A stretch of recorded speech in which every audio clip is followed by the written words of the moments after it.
Hola y bienvenidos sean todos a un nuevo encuentro con el lenguaje. Ya de lecciones anteriores, ustedes conocen que con los cuentos del Decamerón a finales de la Edad Media, la vida y su reflejo en el arte y la literatura habían ido cambiando mucho, aunque de forma muy lenta. Precisamente los cuentos de Boccaccio ejemplifican algunas de las nuevas concepciones que venían abriéndose paso. Renacimiento se le llamó a la nueva etapa que surgía y en ella se manifestó una gran curiosidad por descubrir los secretos de la naturaleza y del hombre mismo. Las siguientes imágenes nos cuentan qué pasó entonces.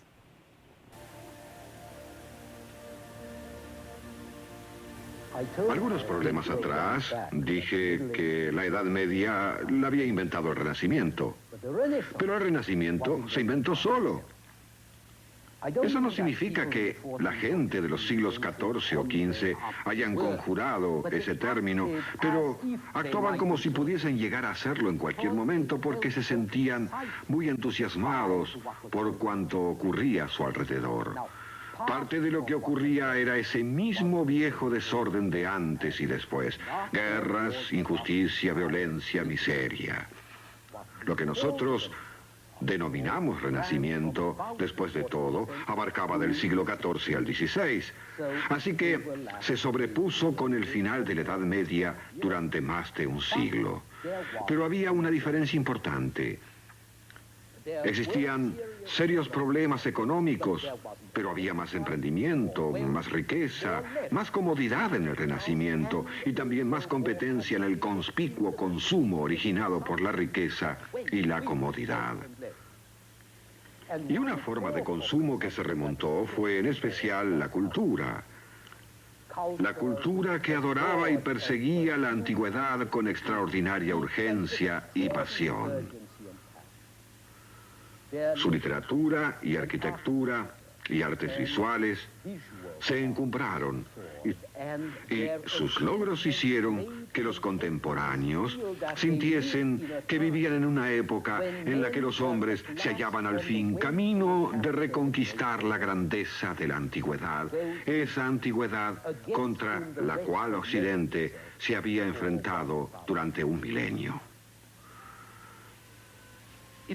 Si somos objetivos, Occidente había estado restaurándose por lo menos desde el siglo XII.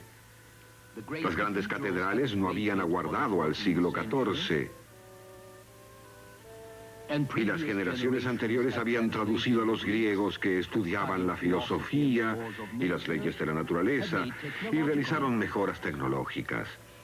En el siglo XIII, la construcción de chimeneas mejoró y la calefacción fue más accesible, posibilitando de ese modo que también mejorase la privacidad.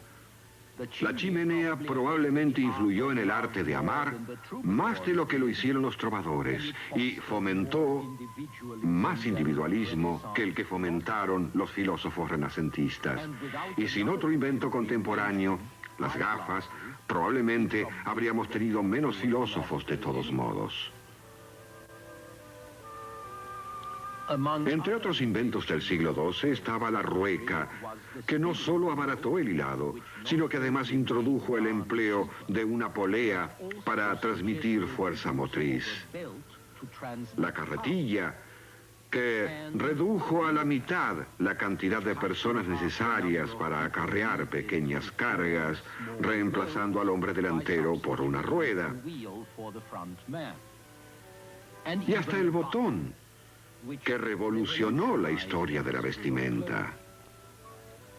Así que la Edad Media con frecuencia fue innovadora y muy productiva. Pero lo que más cambió en el siglo XIV fue el estado de ánimo.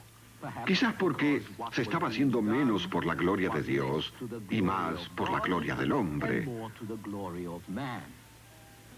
Se puede observar esto en los libros, en los que el renacer del latín y del griego antiguos reviven la creencia griega del hombre como medida de todas las cosas e introducen ideas subversivas de una vida sin trabas religiosas.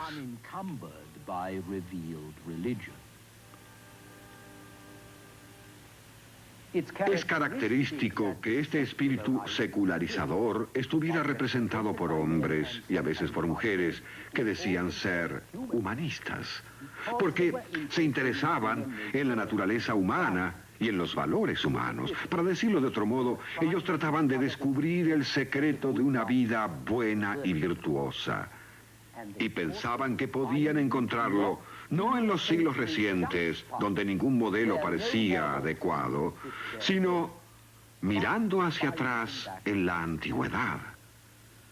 Si alguien leía a Séneca o a Cicerón y escribía como ellos, podía tener esperanzas de ser tan bueno o tan grande como lo habían sido ellos.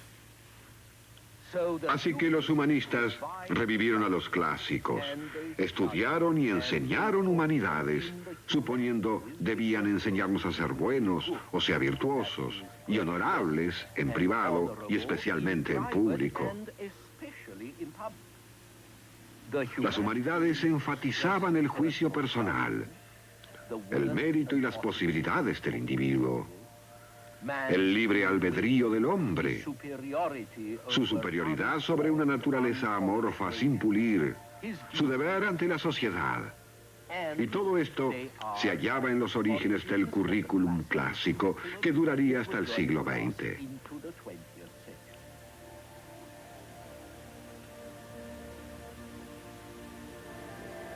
El típico humanista del Renacimiento fue un hombre de letras profesional. Hoy sería un profesor. Al igual que muchos profesores, a un gran número de humanistas les interesaba principalmente perder tiempo en pequeñeces o repetir frases aprendidas. Pero también, al igual que muchos profesores, los humanistas querían preparar a sus estudiantes y lectores para actuar con más sabiduría en la vida. Idealmente, la mayoría de estos estudiantes serían príncipes o cortesanos, u hombres y mujeres que gozaban de cierto poder, y por supuesto debían educarlos porque tenían que aprender latín. En cierto modo, Maquiavelo simplemente describía lo que veía a su derredor. Pero lo más importante fue que separó la metafísica de la política. La religión, la moralidad o la ley se convirtieron en otro simple factor de acción política, como los ejércitos o los impuestos. Y esta fue una ruptura radical con las tradiciones medievales. Pero aparte de Maquiavelo, y tal vez debiera agregar a Thomas More, la mayoría de los humanistas tienen poco que decirnos hoy en día. Sus escritos no son muy interesantes y están recargados de referencias clásicas y citas de textos. Es mucho más excitante y mucho más accesible rastrear, descubrir el nuevo espíritu del Renacimiento en las artes visuales, lo cual realmente ilustra el vigor y la excitación de la época y su enfoque de las posibilidades humanas. Pueden ustedes comenzar a ver ese cambio contrastando los grandes mosaicos de los siglos XI y XII con la obra de Giotto, quien vivió a fines del siglo XIII y principios del XIV en Florencia en los tempranos días del Renacimiento. Muchos de los contemporáneos de Giotto creaban aún grandes figuras majestuosas de autoridad y poder, o de lo contrario pintaban espectáculos de títeres al estilo impersonal bizantino, con muñecos sin vida, de espléndidos atuendos. Sobre las características de la literatura renacentista en España estaremos comentándoles durante aproximadamente 10 lecciones. Observen y copien el tema de hoy.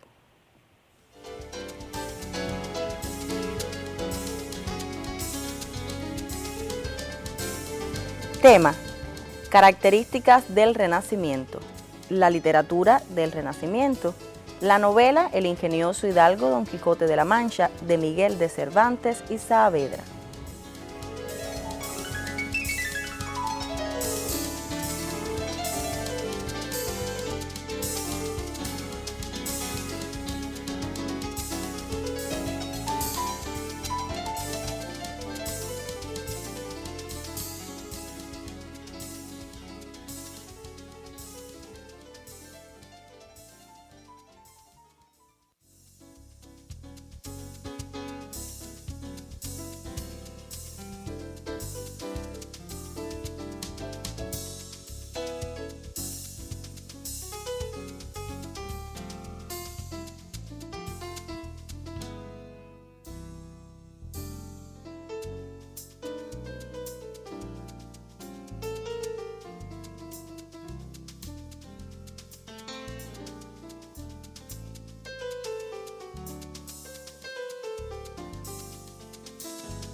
a partir de que el hombre comenzó a ser centro de atención en cada una de las tendencias renacentistas. A este periodo se le llamó también humanista.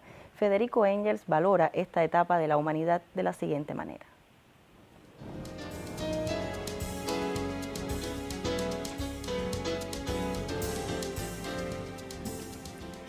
Fue esta la mayor revolución progresiva que la humanidad había conocido hasta entonces. Fue una época que requería titanes y que engendró titanes por la fuerza del pensamiento, por la pasión y el carácter, por la universalidad y la erudición.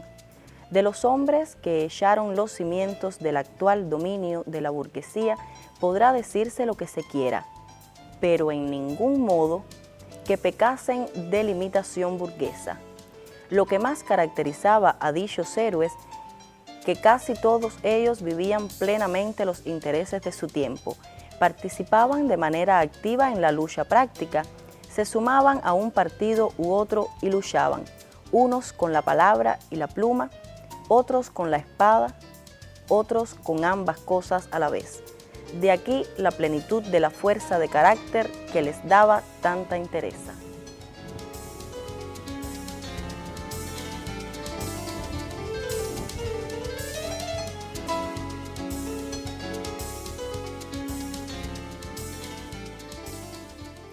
La época del Renacimiento fue llamada Era de los Descubrimientos Geográficos, porque entre otros hechos notables, en 1492 se descubre América. Una invención a la que no podemos dejar de referirnos es la imprenta, cuya grandeza del hombre surgió inicialmente en forma de tipografía con caracteres móviles. Las siguientes imágenes nos comentan al respecto. Para el 1500 se habían impreso unos 20 millones de libros. Y en el siglo XVI había por lo menos 10 veces más. Los humanistas comprendieron rápidamente la ventaja en economía y en mayor cantidad de libros. Lo mismo ocurrió en la iglesia. Al principio la mayoría de los libros eran para los empleados y los clérigos. Casi todos estaban en latín, con lo cual el acceso a la lectura era limitado. Pero en el siglo XVI, todo esto cambió. Los magistrados, los aldeanos, los comerciantes tuvieron libros en su propio idioma. Se creó una editorial para abastecer a la gente más simple de libros religiosos o libros entretenidos y calendarios. Y los romances caballerescos de gloria y aventuras fueron publicados en gran número por editores italianos y españoles, quienes alimentaron los sueños de los futuros conquistadores. Y durante el siglo XV y la primera mitad del XVI, el Renacimiento, un período intenso y apasionado de realización cultural, coexistiría con la era del descubrimiento. Hacia 1455, el alemán Gutenberg, a quien se le atribuye este invento, imprimió por medio de este procedimiento el primer libro, la Biblia. Y hacia 1480, más de 10 ciudades europeas ya tenían imprenta, lo cual facilitó la difusión de la literatura. A partir de lo que ya conocen, espero estén en condiciones de responder qué fue entonces el Renacimiento.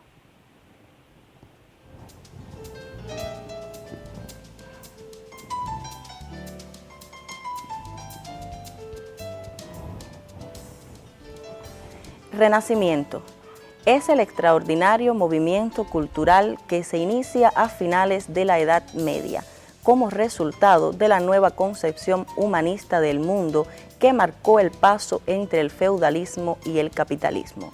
Esta etapa se distingue por sus logros artísticos y científicos.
Miguel de Cervantes y Saavedra logró representar de forma excelente las características del Renacimiento español mediante sus obras.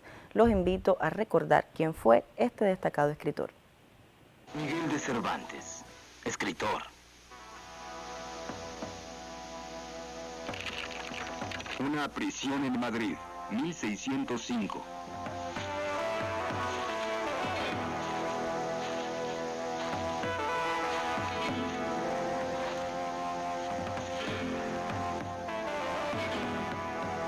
Y bien, Miguel de Cervantes, una vez más en prisión. Así estoy cerca de los humildes. Los humildes han sido siempre mi fuente de inspiración. Pero esta vez no es por problemas de trabajo o por incumplir sus deudas. ¿Qué sucedió? Ni siquiera conocí al hombre. Claro. Pero ahí estaba, asesinado junto a su puerta. Un caballero de la corte. ¿Tiene cargos específicos contra mí o alguno de los míos? Contra usted, tal vez no. Más bien sospecho de una mujer. ¿Una mujer? Sí, así es. Su hermana o su hija. ¿Y en qué se basa para hacer tales deducciones? ¿Solo porque la víctima fue un joven caballero, su asesino debió ser una mujer? ¿Esa es la nueva clase de justicia en Madrid? Me han dicho que como orador es usted alarmante, Cervantes. Pero créame, en mis largos años de carrera al servicio de la justicia he lidiado con muchos sinvergüenzas. Y usted no me impresiona. También yo, al servicio del rey, conocí a algunos sinvergüenzas. Hasta perdí un brazo en la batalla de Lepanto. 5 años fui prisionero de los bárbaros moros. Sobreviví a varios intentos de fuga. Vi a muchos amigos morir o ser heridos en combate. Pero sabe, hay una cosa ante la que siempre he temblado. ¿Qué cosa? La estupidez de la humanidad. Veamos. El gran Cervantes compartirá ahora su filosofía de la vida del hombre. Don Quijote de la Mancha, su último libro. Ojalá tenga más éxito que sus obras de teatro y otros escritos. La fama nunca ha sido mi obsesión. Escribo solo por placer. No, amigo mío. Eso lo dicen los fracasados. He leído su libro y trato de comprender la clase de hombre que es usted. Este Don Quijote, un desfacedor de entuertos, con sus ojos demenciales, luchando contra molinos de viento, es igual a usted, digo yo. Tal vez. Aunque quizá me parezca más a Sancho Panza. Ah, claro, Sancho Panza. El pobre siervo que debe sufrir los grandes delirios de su amo. Los delirios de la vida, respetable señor. Que no es lo mismo. Un elemento característico de la novela moderna es la complejidad en su estructura, rasgo que se acentuó precisamente a partir de la obra El ingenioso hidalgo Don Quijote de la Mancha. Los invito ahora a recordar las características esenciales de la novela.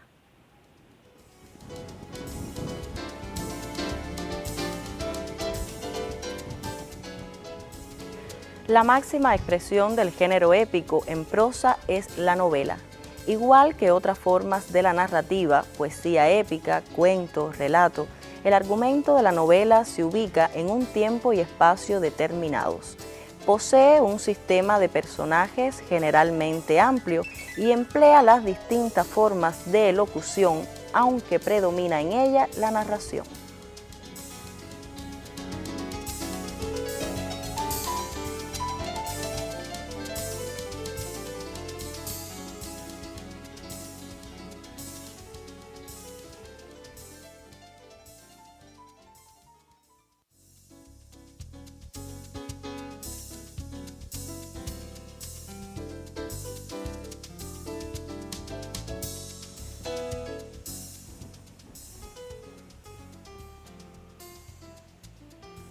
La novela difiere del cuento y del relato en la extensión y sobre todo en que abarca ampliamente el universo del hombre.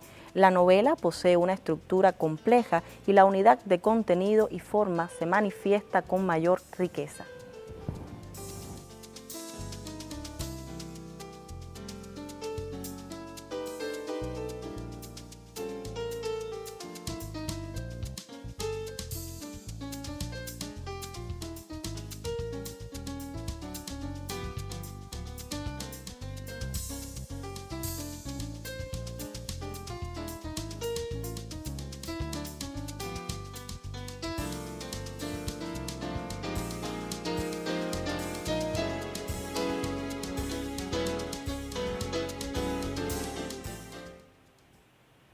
La novela El Quijote se escribió y publicó en dos etapas, la primera en 1605 y la segunda en 1615. 10 años de distancia tuvieron necesariamente que modificar la concepción de los personajes y las intenciones del autor. Estos dos momentos de elaboración de la obra determinaron rasgos muy fundamentales de su estructura que a continuación les comento.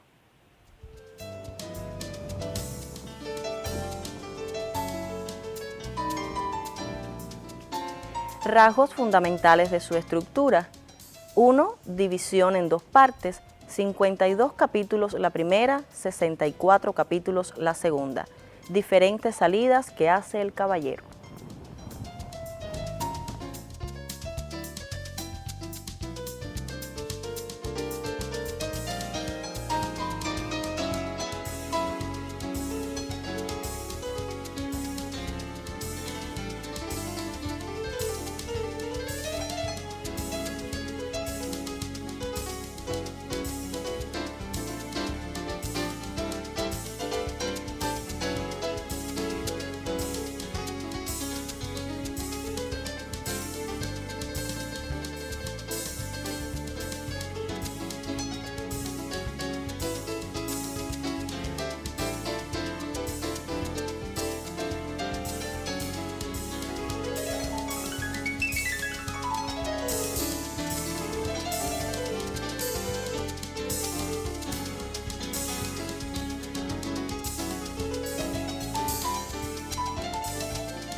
El tercer rasgo fundamental es distinto carácter de las aventuras que enfrenta.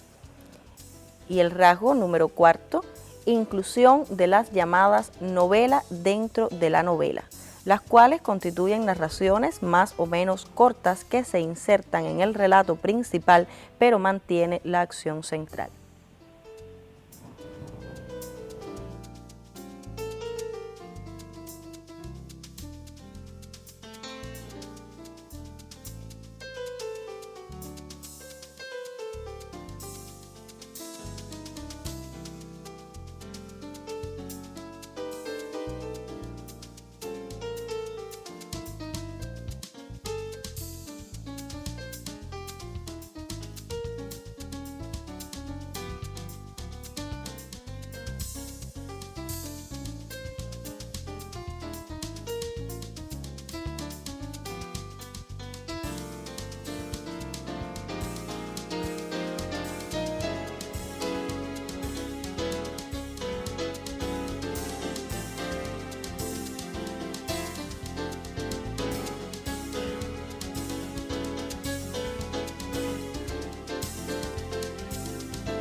Estas son características que no deben ustedes dejar de tener presente a la hora de leer y analizar cada uno de los capítulos de esta obra.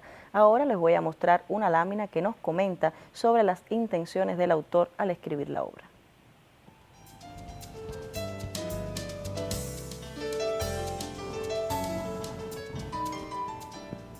Cervantes quería llegar no solo a los que devoraban uno tras otro los libros de caballería, sino también maravillarlos con la invención de una historia única contada en un lenguaje único.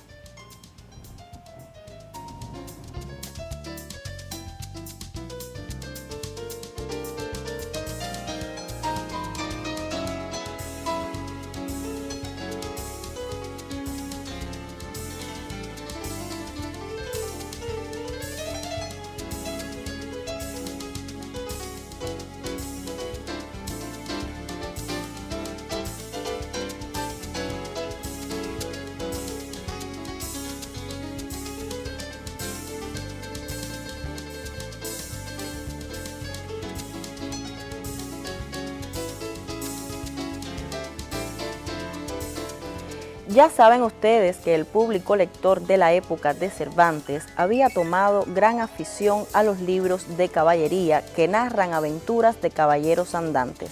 Muchos de estos libros, por repetir fórmulas concebidas y exagerarlas, habían caído en el disparate y la tontería. De ahí que en la novela de Cervantes predomine la parodia, o sea, la imitación satírica de este género caballeresco.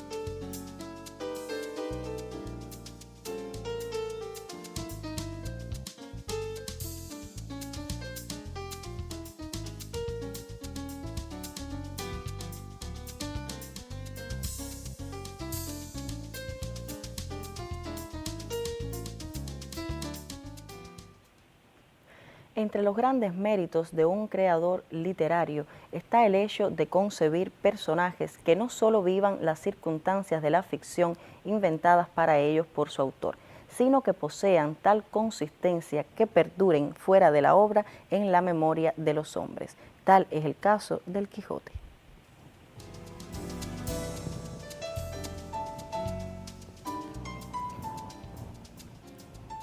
Alonso Quijano, el Quijote, fue el hidalgo pobre, maduro y de afición desmedida por la lectura de los libros de caballería que perdió el juicio por querer vivir como un héroe caballeresco. Producto de la lectura, el tímido caballero andante se larga sobre la realidad para realizar sus sueños.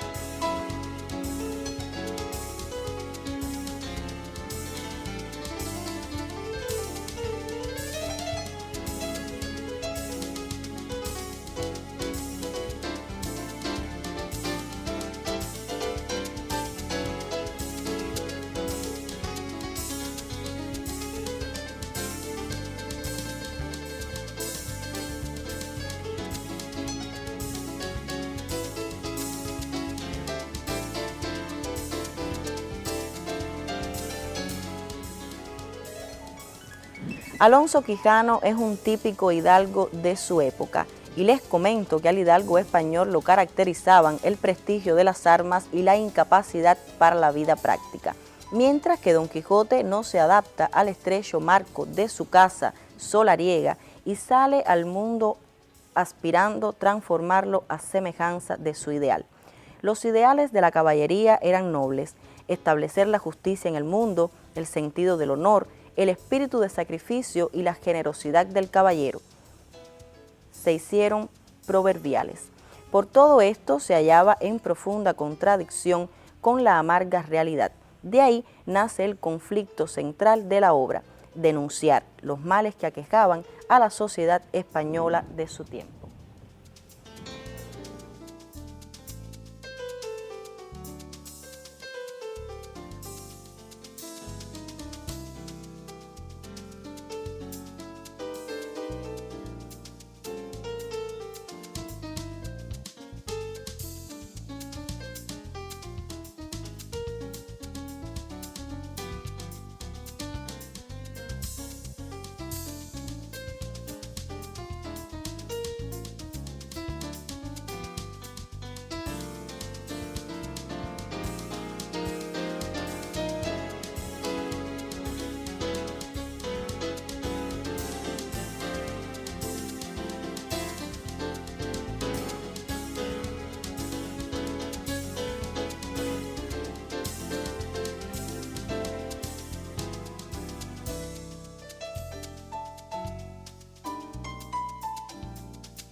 El caballero de la triste figura estaba solo, necesitaba amor y se inventó a Dulcinea, necesitaba compañía y regresó en busca de alguien con quien compartir sus aventuras, convirtiendo a Sancho Panza en su escudero.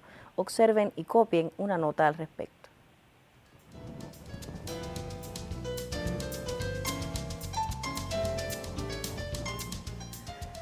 Alrededor de estos personajes gira todo un mundo de ficción creado por el novelista.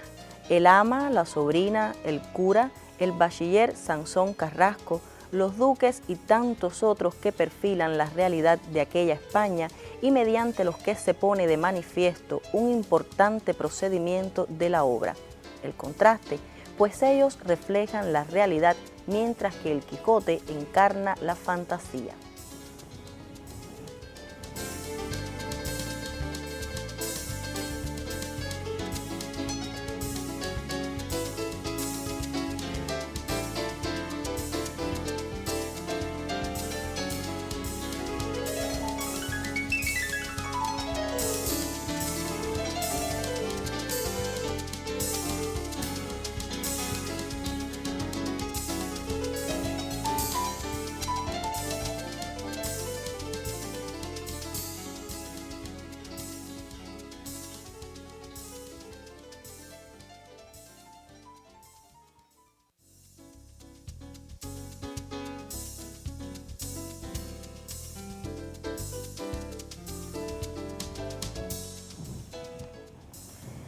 El ingenuo hidalgo se convierte poco a poco en maestro de Sancho, pero el escudero, a su vez, enseña muchos y sabios consejos a su amo.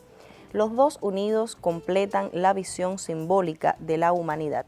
Don Quijote es el personaje portador del humanismo cervantino, pero Sancho Panza es su complemento social, la encarnación del pueblo en el que la semilla del ideal germina.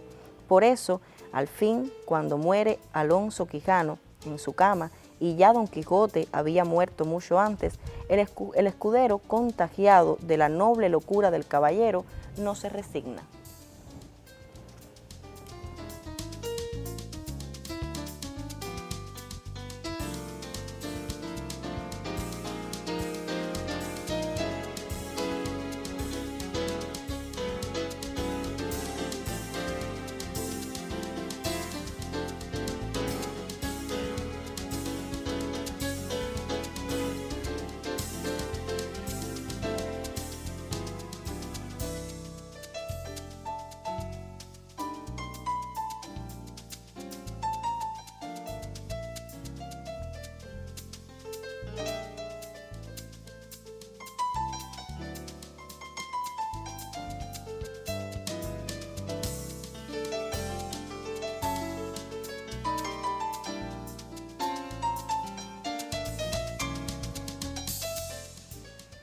Podemos entonces determinar que la grandeza de la obra objeto de estudio se debe a la genialidad del autor, quien mostró sus mejores galas al hacer uso de un lenguaje único para una obra única.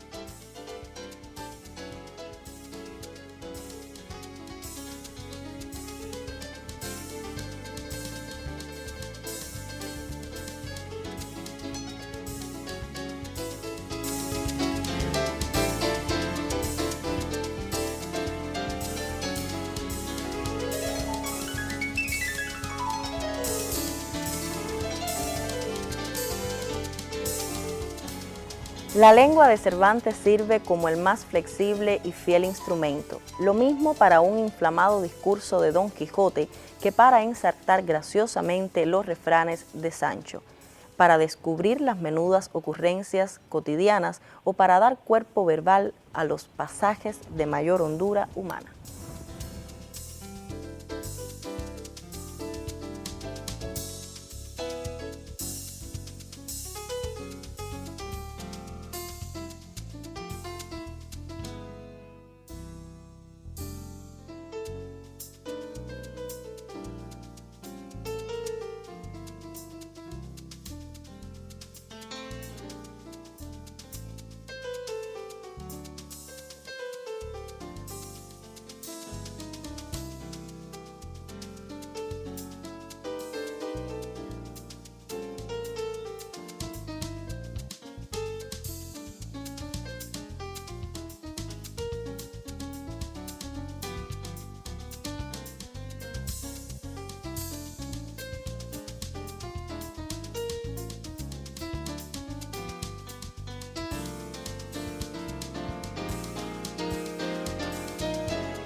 Ya en los finales les propongo copiar el trabajo independiente para la próxima lección.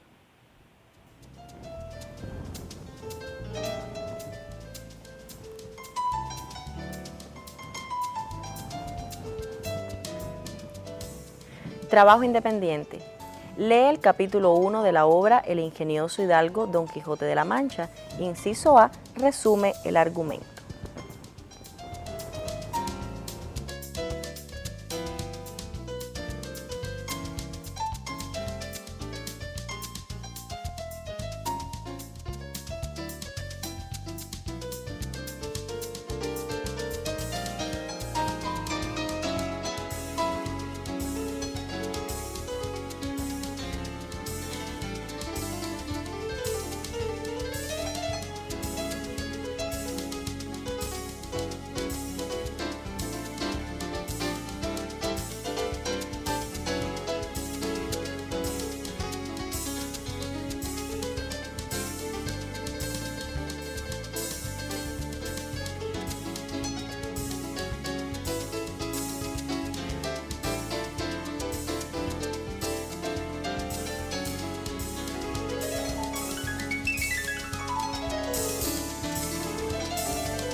Y de esta forma nos estamos despidiendo, pero solo hasta un próximo encuentro, donde de seguro continuaremos aprendiendo sobre lenguaje.